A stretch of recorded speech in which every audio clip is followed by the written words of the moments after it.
আসসালামু আলাইকুম। এখন আমি আপনাকে আপনার ই-কমার্স ওয়েবসাইটের ১৮৩ নাম্বার ফিচারের সাথে পরিচয় করায় দিব। ফিচারটা হচ্ছে আপনার ই-কমার্স ওয়েবসাইটের রেসপন্সিভ ডিজাইন বা রেসপন্সিভনেস। ওকে, চলেন এটা একটু ক্লিয়ার করি। এইটা রেসপন্সিভ ডিজাইন হচ্ছে এমন ডিজাইন যেটা হচ্ছে আপনার সব ডিভাইসের মধ্যেই পারফেক্টলি মানে দেখা যাবে। কোন ভাঙবে না, অ্যাডজাস্ট হয়ে যাবে। এটা ধরেন আপনার মোবাইল হইতে পারে, ল্যাপটপ হইতে পারে, ট্যাবলেট হইতে পারে, পিসি হইতে পারে। তারপরে হচ্ছে মোবাইলের মধ্যে ছোট স্ক্রিনের, বড় স্ক্রিনের, যেকোনো স্ক্রিনের ল্যাপটপ হোক, পিসি হোক, একদম যেকোনো ডিভাইসের সাথে এটা পারফেক্টলি ম্যাচ হবে। যেকোনো ডিভাইস দিয়ে আপনার কাস্টমার এটা ভিজিট করুক না কেন সুন্দরভাবে ভিজিট করতে পারবে। আর হচ্ছে আপনার এটা বলে আ আ ইউজার ফ্রেন্ডটা সুন্দর থাকবে। আর সবচেয়ে ইম্পোর্টেন্ট হচ্ছে মোবাইলের জন্য। ঠিক আছে? আপনার অনেক সাইট আছে দেখবেন আপনি বড় ডিভাইসে তো ঠিকমতো দেখা যায়, বাট ছোট মোবাইল দিয়ে যখন ভিজিট করে তখন এটা ভাইঙ্গা চলে যায়। ঠিকমতো দেখা যায় না। ওইভাবে ইন্টারফেস ক্রিয়েট হয় না। রাইট? বাট আপনার ক্ষেত্রে হচ্ছে আপনার বাংলাদেশে মেক্সিমাম আপনার কাস্টমার হচ্ছে 80% এর উপরেই হচ্ছে মোবাইল ভিজিটর বা 90% এর উপরেই ধরতে পারেন মোবাইল দিয়ে ভিজিট করে বা ই-কমার্স ওয়েবসাইটে কেনাকাটা করে। সো আপনার সাইট মাস্ট মোবাইলের জন্য রেসপন্সিভ থাকতেই হবে। তো চলেন আপনার সাইট ফুললি রেসপন্সিভ মোবাইল দিয়ে ভিজিট করলে অনেক কিউট লাগে, অনেক আ আ ছোট হয়ে যায় সবকিছু। ঠিক আছে? টোটালি অ্যাপের মতো লাগে। আর যেহেতু এটা অনেক ফাস্ট, সুপার ফাস্ট ক্লিক করলে মনে হইতেছে যে তার মোবাইল নিজের মোবাইলই ইউজ করতেছে। এরকম এক্সপেরিয়েন্স পাবে আপনার কাস্টমার। তো চলেন আমি আপনাকে একটু এটা তো মোবাইল দিয়ে ভিজিট করে দেখলেই এটা বুঝতে পারবেন নিজেই। তারপরে চলেন আমি অন্যভাবে একটু দেখাই। মনে করেন এইটা আপনার হোম পেজ। রাইট? দেখেন এটা কত বড় এই সেকশনে আছে। এখন মনে করেন আমি চলেন এটাকে রাইট ক্লিক করে ইন্সপেক্ট করে আপনাকে মোবাইল ভিউতে দেখাই। এইখানে ধরেন এরকম হইলো। এখন ধরেন আমি এইখান থেকে এইখানে ক্লিক করলে এটা রেসপন্সিভ মোড এ চলে যাবে। দেখেন এইটা হচ্ছে মোবাইল ভিউ। দেখেন মোবাইলেও কিন্তু দেখেন এইরকম দেখা যাবে। দেখেন এই যে সার্চ বক্সটা নিচে চইলা আসবে। ওকে? দেন হচ্ছে আবার একেক ফেডার একেক রকম স্টাইল হয়ে যাবে। সাইড ন্যাপ আচ্ছা একটা রিলোড দিয়ে দেখি। হ্যাঁ, সাইড ন্যাপ মানে সার্চ বক্স নিচে থাকবে। এখানে উপরে চলে যাবে আপনার সার্চ আ আ ইউজার আইকন, সার্চ আইকন আর লোগোটা। ওকে? এইভাবে দেখেন এটা কিন্তু রেসপন্সিভ হয়ে ভেঙে গেছে। বাট স্ক্রিনের বাইরে চলে যায় নাই। ওকে? যেটা হচ্ছে অনেক সাইটে যায় স্ক্রল করে ডানে বামে টানতে হয়। বাট অনেকে বোঝে না যে ডানে টান দিতে হয়, বামে টানতে হয়। আর ওইটা টান দেওয়াটা কিরকম দেখা যায়? একটা ইউজার এক্সপেরিয়েন্স এও না।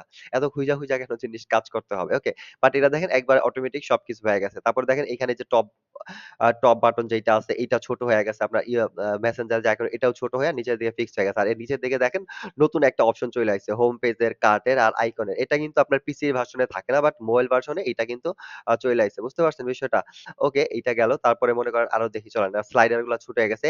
এক লাইনে পিসের মধ্যে ৬ টা কইরা প্রোডাক্ট বক্স ছিল। এখানে কিন্তু ভেঙে ২ টা কইরা হয়ে গেছে। দেখেন অনেক সবকিছুই রেসপন্সিভ হয়ে ছোট হয়ে অ্যাডজাস্ট হয়ে গেছে। কিন্তু কোন কিছু ভাঙে নাই, স্ক্রিনের বাইরে যায় নাই। শুধু এইটা না আপনি দেখেন এখানে টান দিতে থাকবেন। দেখেন এটা কিন্তু আস্তে অটোমেটিক অ্যাডজাস্ট হয়ে যাইতেছে। এটা কিন্তু ফিক্স কোন ডিজাইন না। ঠিক আছে? আপনার স্ক্রিনের সাথে হচ্ছে অ্যাডজাস্ট হয়ে অটোমেটিক এটার সাইজ ঠিক হয়ে যাবে। দেখেন এটা আমি টান দিয়ে আস্তে বড় করতেছি। এখানে দেখেন ওয়াইড টা হচ্ছে ৪০৪ পিক্সেলের। ঠিক আছে? যদি টান দিই দেখেন এটা কিন্তু বাড়তে থাকে ৪৪২ পিক্সেল হইলো এরকম। যেকোনো ডিভাইসের সাথেই যদি এটা অ্যাডজাস্ট হয় দেখেন এটা ধরেন আপনার অ্যাডজাস্ট হয়ে যাবে। দেখেন এটা কিন্তু হচ্ছে। ওকে? ঠিক মতো কাজ করতেছে। তারপরে ধরেন আমি টানতেছি আস্তে টানি দেখেন ওকে, দেখেন আপনার যদি ধরেন ট্যাবলেট বা আরেকটু বড় ডিভাইস হয়, এক লাইনে ৩ টা করে দেখাবে। দেখেন আরেকটু বড় হয়ে গেছে। ঠিক আছে? দেন হচ্ছে আপনার আরো টান দিলে আরেকটু বড় হলে দেখেন এক লাইনে ৪ টা ৬ টা এইভাবে। আপনার রেসপন্সিভ, টোটালি রেসপন্সিভ ডিজাইন। আপনি চলেন আমি এইভাবেও দেখাই। এখানে যেমন iPhone এই যে ES এই ডিভাইসটা ভিজিট করলে এইরকম দেখা যাবে। ওকে?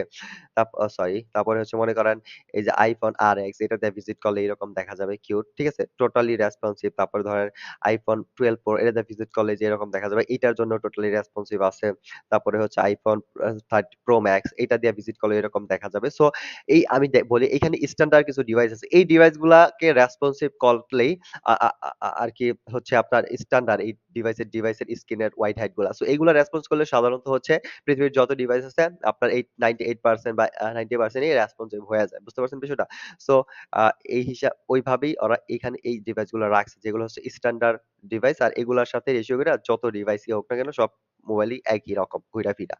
ওকে? সো দেখেন এই ডিভাইস যেটা আছে আপনার Pixel 7 এটার সাথেও আপনার এটা অ্যাডজাস্ট হচ্ছে।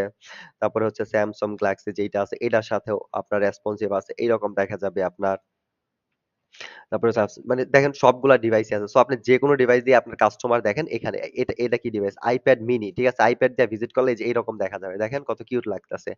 এইরকম। সো আপনার যেই ডিভাইস দিয়ে ভিজিট করুন না কেন iPad Air এটা দিয়ে ভিজিট করলে যে এরকম দেখা যাবে এক লাইনে ৩ টা করে। দেখেন দেখা যাচ্ছে। দেন হচ্ছে আপনার iPad Pro এটা দিয়ে ভিজিট করলে যে এরকম দেখা যাবে এক লাইনে ৬ টা কইরা। ওকে?